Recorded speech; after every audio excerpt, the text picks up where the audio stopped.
In the biting grip of winter, a single night can be the difference between life and death. The cold does not merely surround you, it actively seeks to draw the very warmth from your body, a silent, relentless predator. For our ancestors, surviving the profound chill of a long night was not a matter of comfort, but a fundamental test of ingenuity and knowledge passed down through generations. Long before central heating and thermal blankets, they understood a truth we have largely forgotten: how to truly sleep warm when the world freezes over. We will journey back in time to unearth the ancient secrets of the bed. This is not simply about piling on blankets. It is about understanding the physics of heat, the genius of natural materials, and the simple yet profound designs that allowed humanity to endure and thrive through ice ages and brutal winters alike. We will explore the forgotten wisdom of our forebears. From the simple act of raising a bed off the frozen ground to the intricate systems of layering and containment, we shall rediscover 5 key principles of ancient winter survival.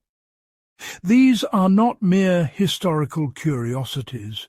They are practical, life-saving techniques that remain as relevant today as they were thousands of years ago. Join me as we uncover how to survive the cold, just as our ancestors did. The earth beneath our feet, a source of stability and life, becomes a formidable adversary in the cold. It acts as a vast, unforgiving heat sink, a thermal void that relentlessly pulls warmth from any warmer object it touches. This process, known as conductive heat loss, is one of the most significant and often underestimated dangers in a cold-weather survival scenario. Lying directly on the frozen ground, even with layers of clothing, is a battle you are destined to lose. Your body, a furnace of a mere 98.6 degrees, cannot compete with the sheer mass and chilling capacity of the planet itself. It is a silent, efficient thief of life-sustaining energy. Our ancestors understood this peril intimately. They observed that animals, when resting in the cold, would seek out beds of leaves or pine needles, instinctively creating a barrier between themselves and the frigid earth. Early humans did the same. The very first beds were not for comfort, as we know it, but for survival. They were simple yet revolutionary platforms of piled debris, branches and hides, designed for a single crucial purpose: to create a space, an air gap, between their bodies and the ground that sought to steal their warmth. This was the first principle of surviving the night. Elevation, even a few inches, was a monumental leap in survival technology. By lifting themselves off the ground, our forebears dramatically reduced the rate of conductive heat loss. The cold could no longer drain their energy through direct contact. This fundamental concept led to the development of raised sleeping platforms, a feature seen in dwellings from the Neolithic period to the Viking longhouse. A simple wooden frame, a platform of stone, or even a thick pile of heather was a shield against the cold that seeped up from below. It was a declaration that the warmth of the body would be defended. Consider the simple physics at play. Heat energy naturally flows from a warmer object to a cooler one. When you lie on the cold ground, the millions of points of contact become millions of tiny bridges, siphoning away your body's precious thermal reserve.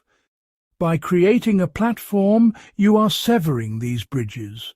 You are replacing a highly conductive solid with a much less conductive layer of air.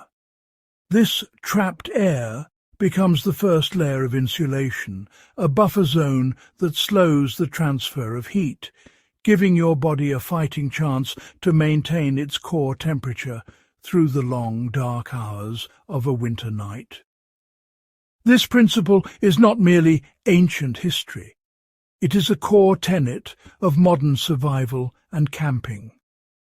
The sleeping pads we use today, whether foam or inflatable, serve the exact same purpose as the piled stones and pine boughs of our ancestors. They are designed to combat conductive heat loss. Without one, even the most expensive and well-insulated sleeping bag will fail, as your body weight compresses the insulation beneath you, rendering it useless against the relentless cold of the ground. The lesson is clear and timeless. To stay warm, you must first conquer the ground. Therefore, the first step in constructing any winter bed, whether in a modern home or a makeshift shelter, is to create separation. In a survival situation, this means gathering a thick bed of dry leaves, grasses, or evergreen branches, at least 6 inches thick when compressed. This debris creates countless tiny air pockets that insulate you. In a historical context, it was the raised wooden bedstead, a simple piece of furniture that represented a profound understanding of thermodynamics. It was the difference between a night spent shivering and a night of restorative, life-sustaining sleep. Once the battle against the ground was won, the next challenge was to surround the body with warmth. Our ancestors turned to one of the most abundant and effective materials available: straw. The hollow stalks of dried grasses and grains were far more than mere agricultural byproduct. They were a technological marvel of insulation. The genius of straw and materials like it, such as dried leaves or cattail fluff, lies not in the material itself, but in the air it traps. Each hollow tube and the countless tiny spaces between the stalks create a matrix of still air, one of the most effective insulators known. Heat struggles to move through these pockets, creating a formidable barrier against the cold. For millennia, the straw-filled mattress, or paillasse, was the standard bed for the common person across Europe and much of the world. It was simple, accessible, and remarkably effective. A large sack, typically made of coarse linen or burlap, would be stuffed full of fresh, dry straw. This was not a soft, luxurious mattress by modern standards, but its primary function was thermal. The thick, loosely packed straw created a deep, insulating cocoon that held the sleeper's body heat close, preventing it from escaping into the cold air of the room. It was a personal fortress of warmth, built from the harvest's remains. The effectiveness of this system depended on maintenance. Straw breaks down over time, becoming compressed and losing its insulating loft. Our ancestors knew this and would regularly empty the sacks, replacing the old compacted straw with fresh material.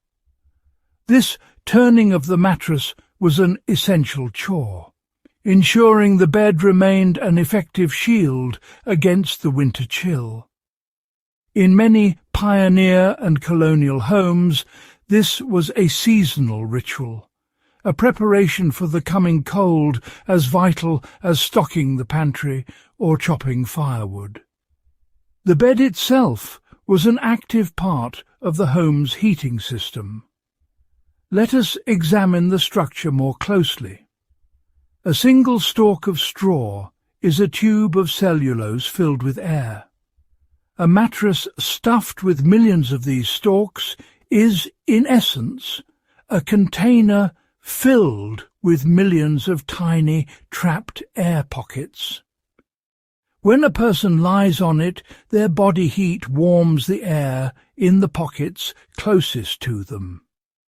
Because this air is trapped and cannot circulate freely, a process known as convection, it forms a stable layer of warmth. This is the same principle behind modern fiberglass insulation or the down feathers in a winter coat.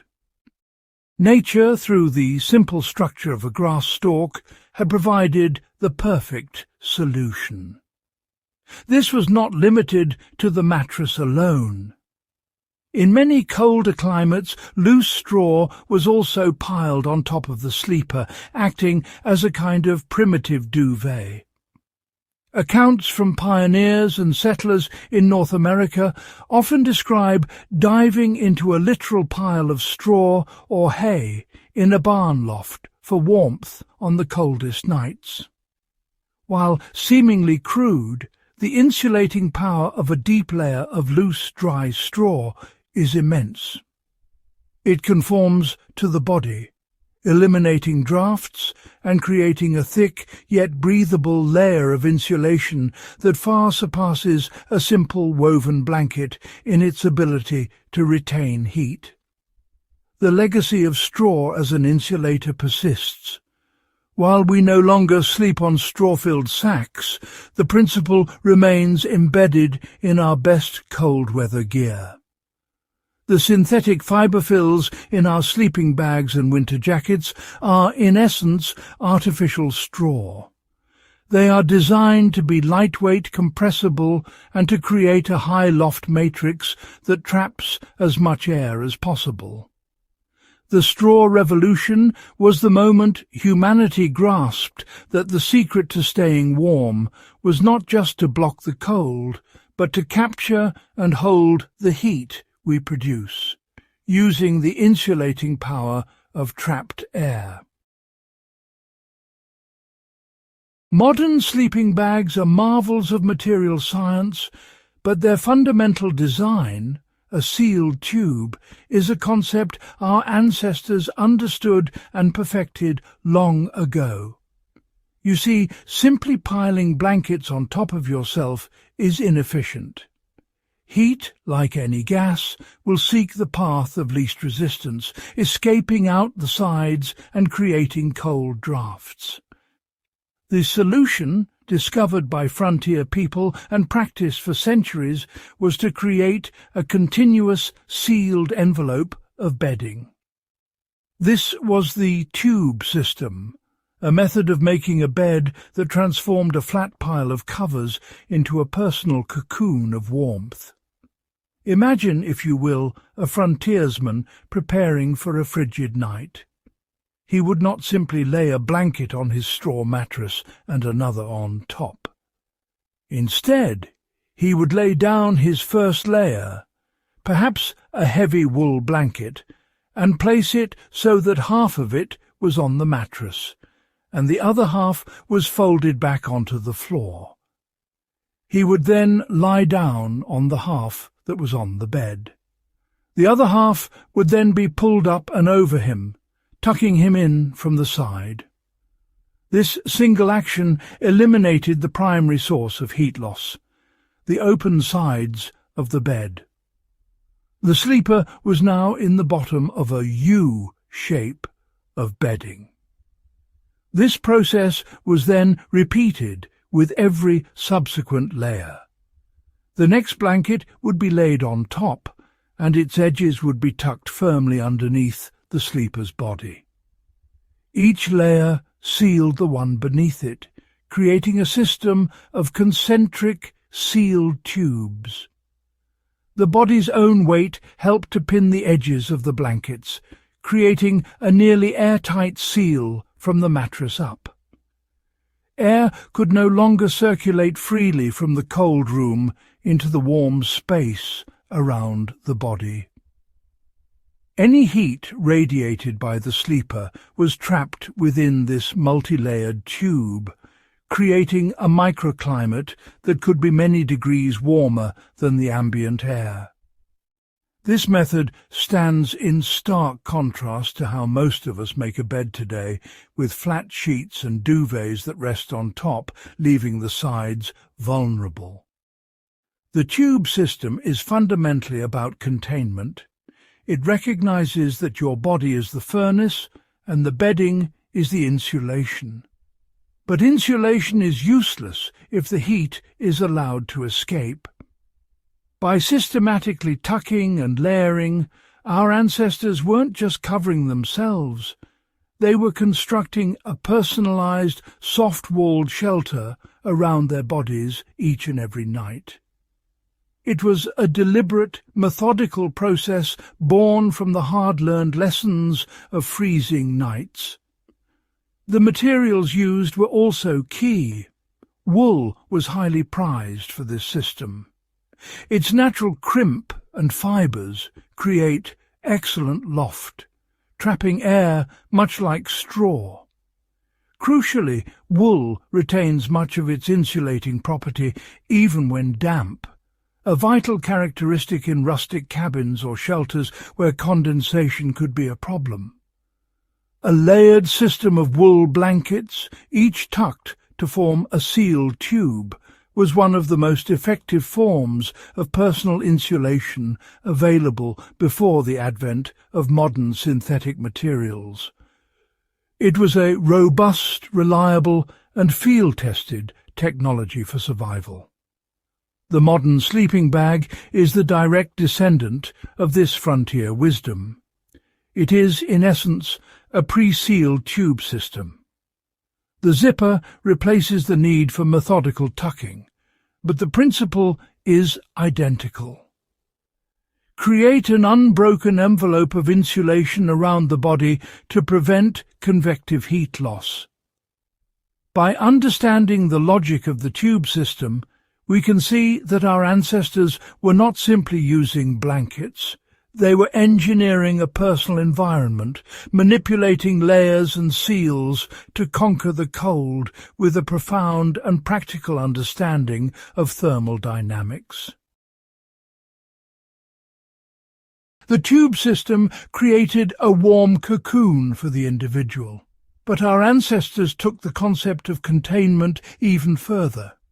They sought to create a warm envelope not just around the body, but around the bed itself.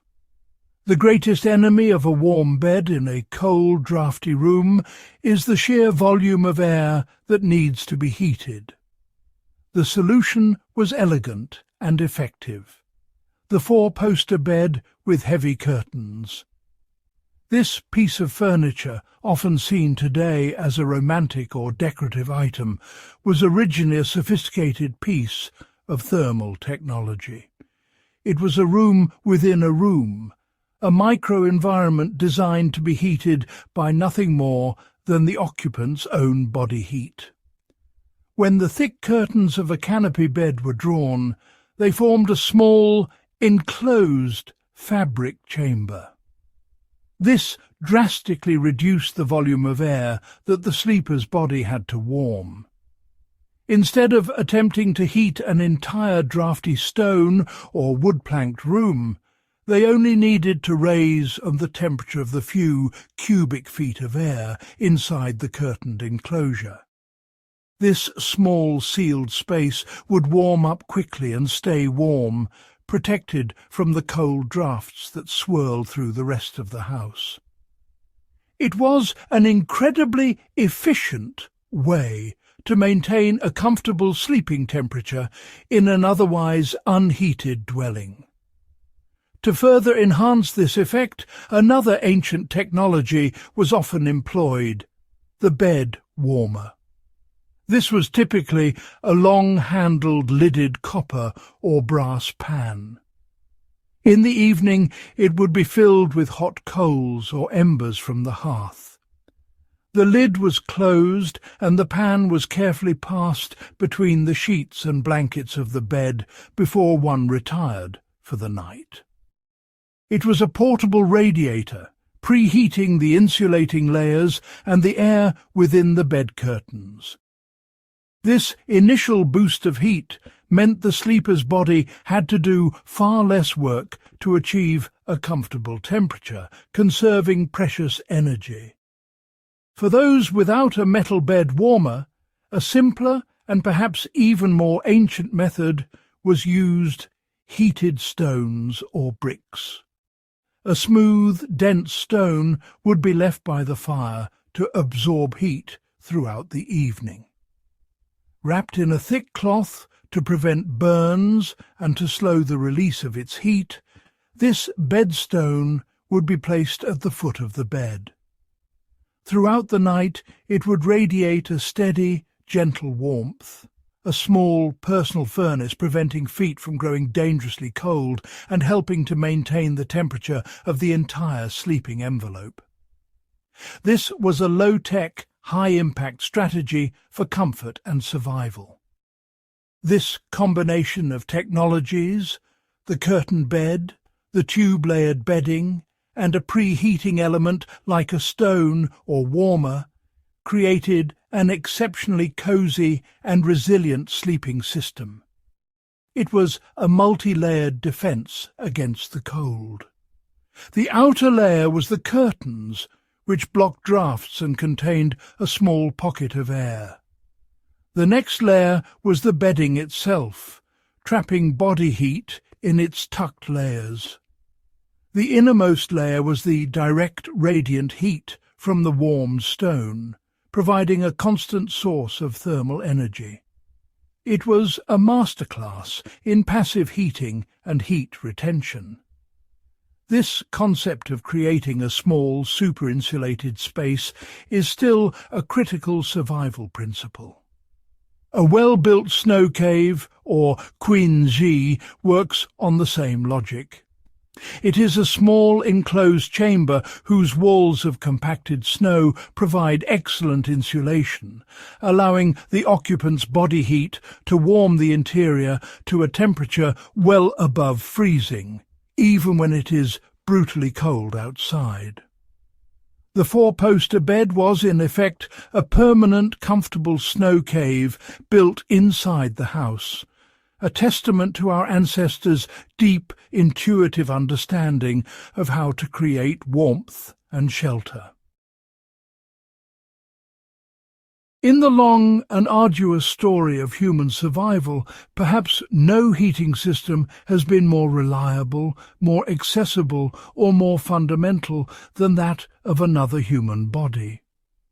Before the mastery of fire, and long after, the simple act of huddling together for warmth was not a sign of affection, but a primary survival strategy.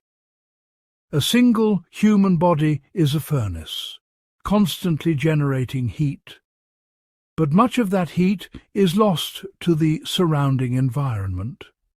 When two or more bodies press together, the surface area exposed to the cold is dramatically reduced for each individual, and the combined heat output is shared within the huddle.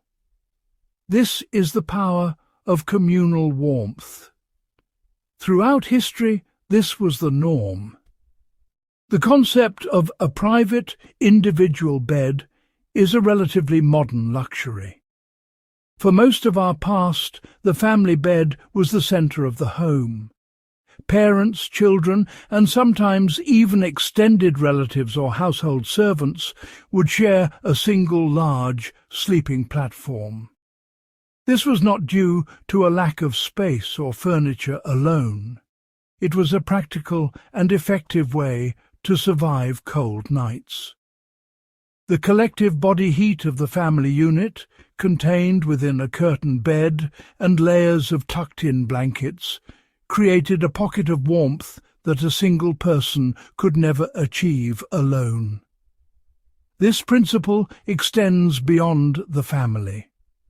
Military history is filled with accounts of soldiers sleeping in tightly packed rows, sharing blankets and body heat to endure freezing nights in the field. During Napoleon's disastrous retreat from Moscow, soldiers who managed to sleep huddled together in groups had a significantly better chance of surviving the night than those who slept alone.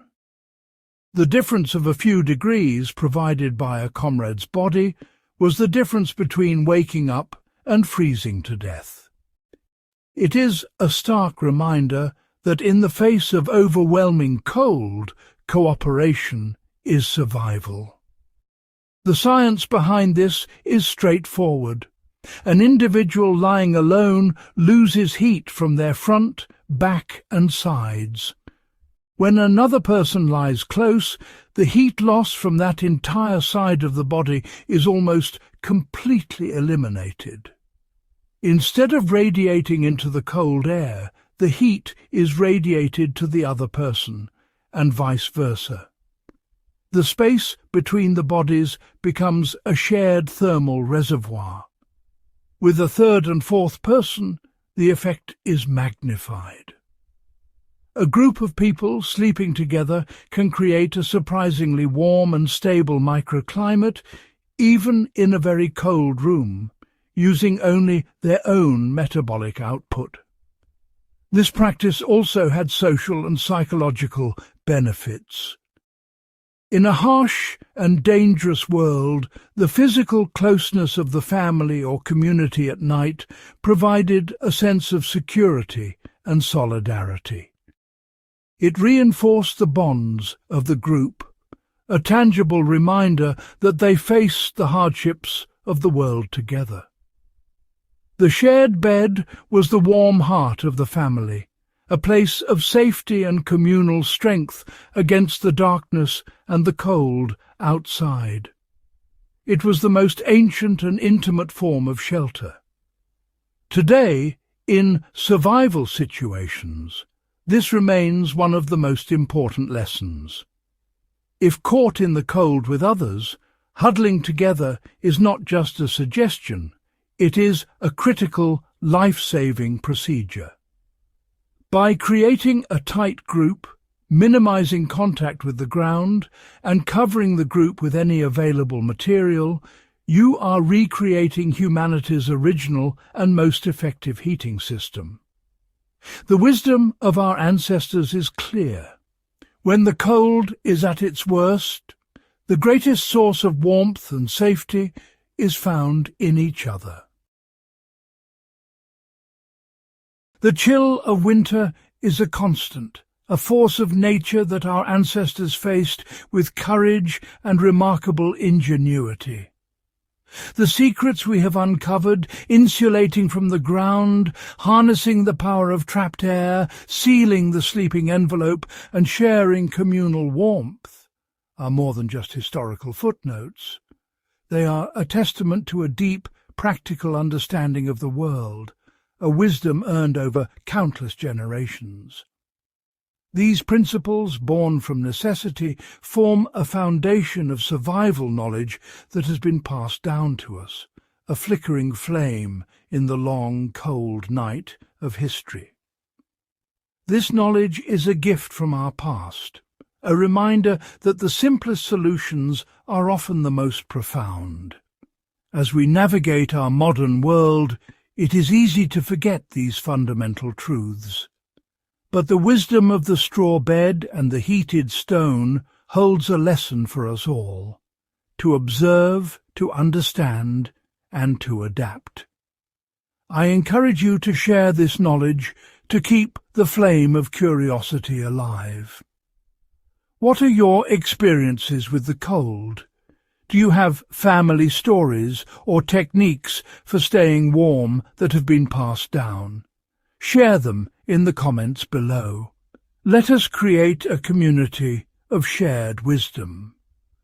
By learning from our ancestors, we not only honor their struggle and their genius, but we also better prepare ourselves for the future. The world can be an unpredictable place, and the skills of survival are never obsolete. So, subscribe for more journeys into our shared past, and remember the lessons of those who came before. Stay prepared, stay curious, and above all, keep the enduring wisdom of history alive. It may be the very thing that keeps you warm one day.